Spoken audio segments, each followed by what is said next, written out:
Hello बच्चों, आज हमने करनी है मोशन की इक्वेशंस, क्योंकि हमें पता है कि आगे जो भी क्वेश्चंस हम एनसीईआरटी के करने वाले हैं उसके अंदर सबके अंदर ये जो 3 मोशन की इक्वेशंस है ये अप्लाई होने वाली है। तो इसके लिए हमें ये जानना जरूरी है कि ये मोशन की इक्वेशंस बनी कैसे है। अगर आपको एनसीईआरटी के क्वेश्चंस करने हैं तो इन मोशन की इक्वेशंस के बारे में जानना बहुत ज्यादा जरूरी है। अगर नहीं आता तो प्लीज इसको अच्छे से समझिए, ताकि मतलब क्वेश्चंस को आप अच्छे से कर पाए, उसे समझ पाए। ठीक है, तो देखते हैं पहली जो इक्वेशन है मोशन की वो बनी कैसे है। तो ये है जैसे कि पहली इक्वेशन, तो इसको जब हम डिराइव करेंगे तो इसके लिए हमें एक्सीलरेशन के फॉर्मूले को डिराइव करना है, या फिर ये कह लूं कि एक्सीलरेशन के फॉर्मूले को लिखकर फिर उससे इस मोशन की इक्वेशंस को हमें सॉल्व करना है। तो एक्सीलरेशन का फॉर्मूला क्या होता है आप लोग को सबको पता है, हमने लास्ट वाली क्लास में पढ़ा था। A is equal to V minus u upon t, ये फॉर्मूला था जो हमने पढ़ा था एक्सीलरेशन का। एक्सीलरेशन क्या होती है अगर आपको नहीं पता तो प्लीज लास्ट वाली वीडियो को देख लीजिए एक बार। ठीक है, तो acceleration V minus u upon T. अब हमने क्या करना है कि इस t को उठा के a के पास ले जाना है। जैसे इक्वेशन बोल रही है हमने वैसे ही इसको सॉल्व करना है। जैसे अगर आप इक्वेशन के अंदर ही देखो कि a के पास क्या है, t है, तो वही मैंने किया, t को कहाँ उठा के ले गई, मैं a के पास ले गई। तो यहाँ पे क्या आ गया, a t is equal to v minus u. अब हम इक्वेशन में दोबारा से देखते हैं कि v कहाँ पर है, यहाँ पर, और u जो है वो किसके पास है, at के पास।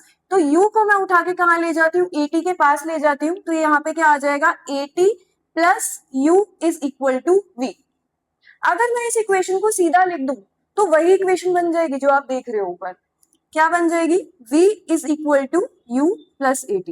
यही थी हमारी पहली इक्वेशन। बहुत आसान इक्वेशन है, सबसे आसान तीनों इक्वेशंस में से यही इक्वेशंस है, इसको डिराइव करना बहुत आसान है। लेकिन जो अगली दो इक्वेशंस आने वाली है वो हमें ग्राफ के साथ सॉल्व करनी पड़ेगी, जिसको हमें सीखना पड़ेगा अच्छे से। तो चलिए सेकंड इक्वेशन करते हैं सॉल्व। सेकंड इक्वेशन क्या है, s is equal to ut plus half at का स्क्वायर। तो थोड़ा सा इधर समझना जरा, यहाँ पे s लिखा हुआ है और मोशन के अंदर s का मतलब जो होता है वो डिस्टेंस से होता है। ठीक है, ध्यान रखना, अभी तक हम ये पढ़ रहे थे कि डिस्टेंस इज d, बट अब ध्यान रखना जब भी हम मोशन की इक्वेशंस करेंगे तो उसके अंदर डिस्टेंस का मतलब जो है वो क्या है, s है।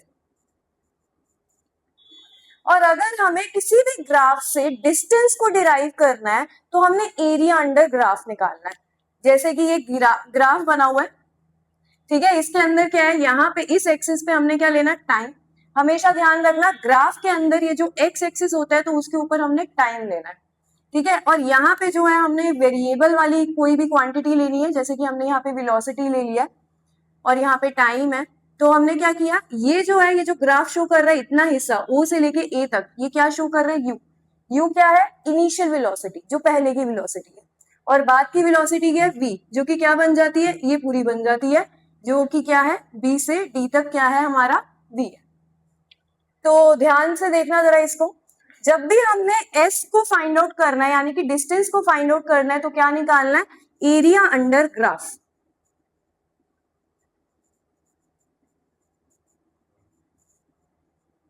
ठीक है, अब एरिया अंडर ग्राफ क्या होता है, ये जो आप पूरा एरिया देख रहे हैं ना, ये क्या है, ये एरिया अंडर ग्राफ है।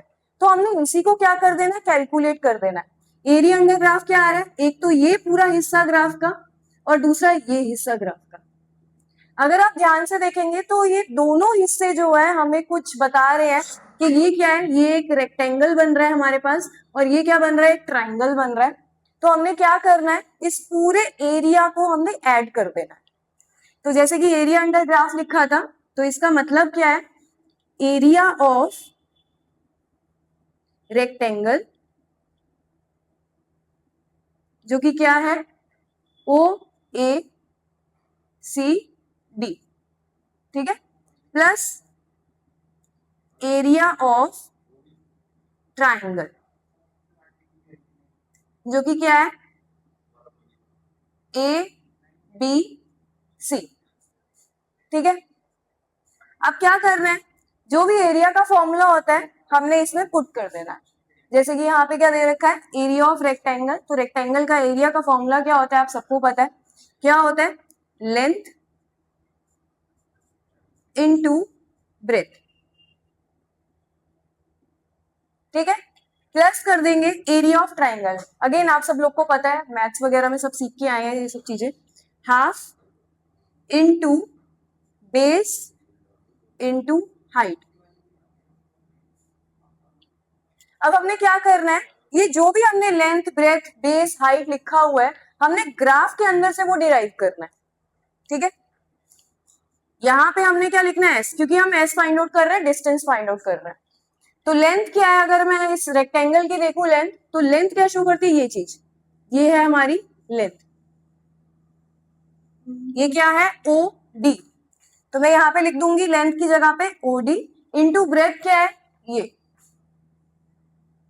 ओ ए, प्लस हाफ, ट्राइंगल के लिए देख रहे हैं, बेस क्या है, ट्राइंगल का बेस क्या है, ए सी, तो यहां लिख दूंगी मैं ए सी, इनटू हाइट, ट्राइंगल की हाइट क्या है, ये बी से लेकर सी तक, ठीक है। इसके बाद क्या करना है, जो भी ग्राफ में हमें वैल्यूज वगैरह दी हुई है, तो उनको जो है मैं इसके अंदर पुट कर दूंगी। जैसे कि अगर देखें ओडी, ओडी क्या दिया हुआ है, यहाँ पे हमें टाइम दे रखा है, तो ओडी की जगह पे मैं क्या डाल दूंगी, टाइम, जो कि किससे डिनोट होता है, टी से। ओ ए, ओ ए क्या दे रखा है, यू, तो यहाँ पे मैं क्या डाल दूंगी, you, plus half into AC, AC क्या दे रखा है, ये।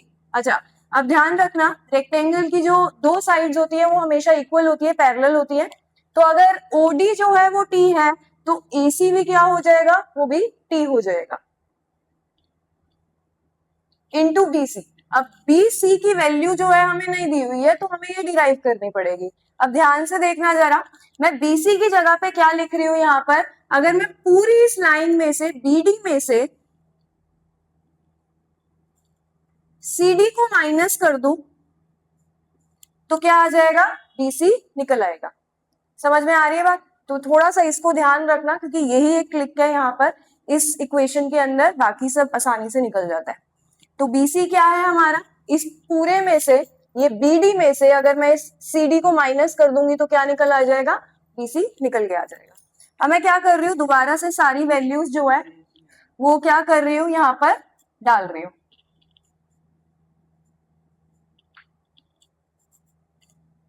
यू टी प्लस ये टी और यू क्या हो गया, यू टी, प्लस हाफ, क्या लिखा है, टी, बी डी कितना है हमारे पास, ये पूरा v दे रखा है, final velocity, minus c d, c d कितना है हमारे पास, अगेन ये रेक्टेंगल की दो साइड्स क्या हो जाएंगी, बराबर, अगर ये u है तो ये भी क्या हो जाएगा, हमारा u हो जाएगा।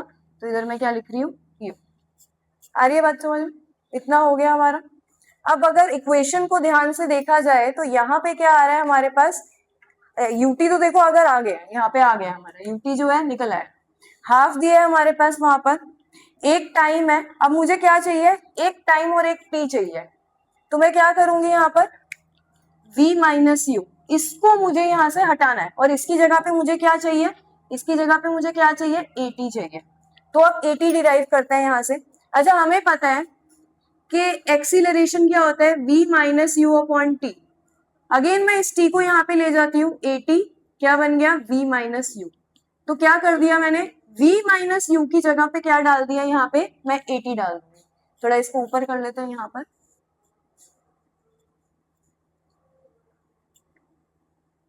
तो s is equal to u T plus half t v minus u, ये था। अब v माइनस यू को जो है मैं डिराइव कर रही हूँ किससे, a से, a is equal to v minus u upon T, तो A T is equal to v minus u आ गया। तो s is equal to u T plus half T into v minus u की जगह पे क्या डाल दिया, A T, u T plus half A T का स्क्वायर। तो ये सॉल्व हो गई है हमारी सेकेंड इक्वेशन, ठीक है। बस इसके अंदर ये ध्यान रखना कि s जो होता है डिस्टेंस, और ग्राफ के लिए जब भी हम डिस्टेंस निकालते हैं तो हम एरिया अंडर ग्राफ लेते हैं, और एरिया अंडर ग्राफ अगर आप देखोगे तो यहाँ पे दो तरीके के एरिया बन रहा है, एक तो ट्राइंगल का बन रहा है और एक रेक्टेंगल का बन रहा है, तो इसको ध्यान रखना। अब हमने करनी है मोशन की थर्ड इक्वेशन क्या है, 2as is equal to v square minus u square. Again अगर इस इक्वेशन में देखा जाए तो यहाँ पे क्या आ रहा है, एस आ रहा है, डिस्टेंस ही है ये भी। तो हमने क्या करना है, दोबारा से एरिया अंडर ग्राफ को फाइंड आउट करना है।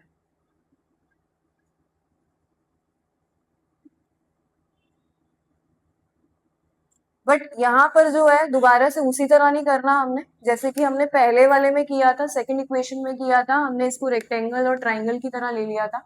अब हमने इसको जो है अलग तरीके से देखना है, इसको हमने एक ट्रिपीजियम की तरह देखना है। आप सब लोग जानते हैं ट्रिपीजियम कुछ इस तरीके से बनाया जाता है, ये ऐसे कर दिया और ऐसे। तो अगेन अगर आप इसको इस तरीके से मोड़ के देखेंगे तो एक ट्रिपीजियम ही निकल के आएगा। तो इसको हमने अब ट्रिपीजियम की तरीके से ही सॉल्व करना है, ठीक है।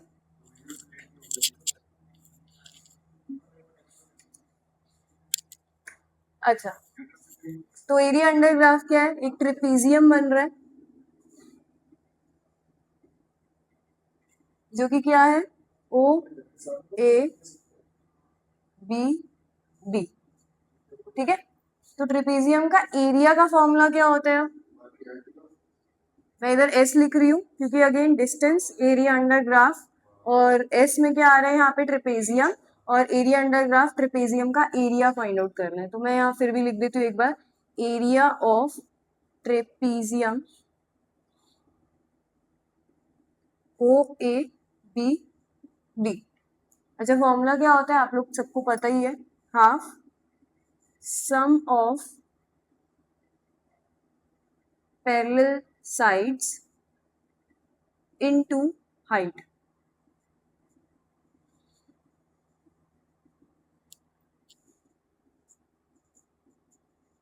तो यहाँ से निकालते हैं पैरेलल साइड्स कौन सी, आप ध्यान रखना पैरेलल साइड निकालने के लिए हम ये वाली साइड्स नहीं लेंगे, ठीक है। हमने कौन सी साइड लेनी है, एक ये छोटी वाली साइड और एक ये बड़ी वाली साइड, तो ये होंगी हमारी पैरेलल साइड। इसको ध्यान रखना, अगर ये वाली पैरेलल साइड्स ले ली तो वो क्वेश्चन या डेरिवेशन जो है वो गलत हो जाएगी।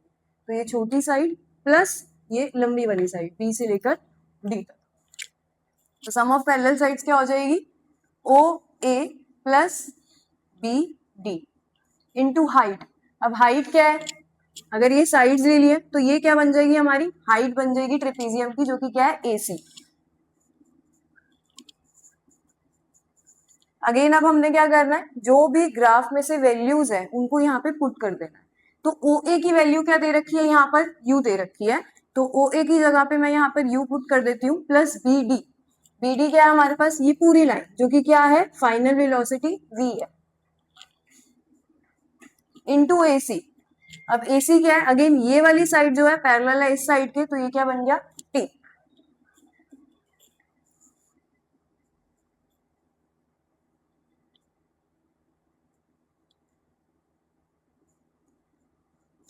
तो अब हमने क्या करना है, अगर आप इक्वेशन के अंदर दोबारा से देखोगे तो v और u तो है इक्वेशन के अंदर, लेकिन टाइम नहीं है। तो मुझे इस इक्वेशन में से टाइम को हटाना है और v और u को लेकर आना है। दोबारा से हम वो पहली वाली इक्वेशन पर चले जाते हैं, एक्सीलरेशन वाली इक्वेशन पर। तो a किसके बराबर था, v minus u upon T के बराबर था। तो मुझे क्या करना है, यहाँ पर इसको t को उठाकर मैं इधर ले जाती हूँ और a को जो है t की जगह पर ले आती हूँ। तो t is equal to v minus u upon में a। तो t की वैल्यू मैंने यहां से निकाल ली, क्या निकाल ली, t की value v minus u upon में a। तो s is equal to half u plus v into t. t क्या आ गया मेरे पास, v माइनस यू अपॉन में a, ठीक है।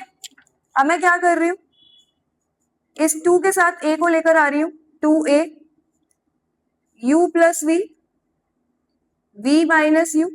अच्छा, u प्लस v को मैं v प्लस यू भी लिख सकती हूँ, क्योंकि इसके साथ तो कोई अगर मतलब माइनस का साइन होता तो मेरे को दिक्कत होती, बट क्या कर रही हूँ मैं, v प्लस यू कर रही हूँ। तो v plus you, v minus you.